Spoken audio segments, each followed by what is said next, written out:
باجوړ کې د خیره سره بیا د ماکو شو او څلور پښتانه پکې بیا شهیدان شو. د څلورو پښتنو کورونه ړنګ بنګ شو او د خیره سره 11 که 12 زخمیان دي او جوبلې په هسپتالونو کې دي.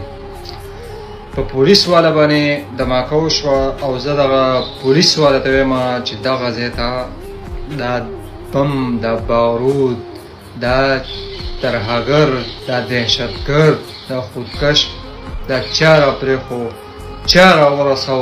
په پولیس والا باندې کېږي او پولیس والا نه تپوس پکار دی او پولیس والا باندې سوال پکار دی. محافظ خو ته یې په صوبه کې خو دنده ته یې، نو ته په هر ځای کې د ناکه لګولې، په هر ځای کې، په هر چوکۍ باندې، په هر ځای کې ته ناستې ولاړې، غریبانان تنګی.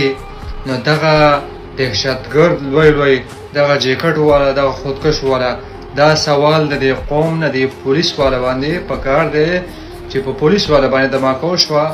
نو دغه پولیس والا نه سوال پکار دی چې تاسو څه کوئ؟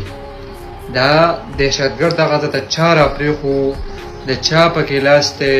د چا پکې کردار دی چې د پښتنو کورونه ړنګ بنګ کوي؟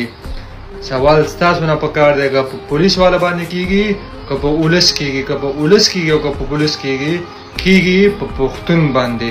او سوال زمونږ د پولیس نه دی، دا کس چا دلته راورسو.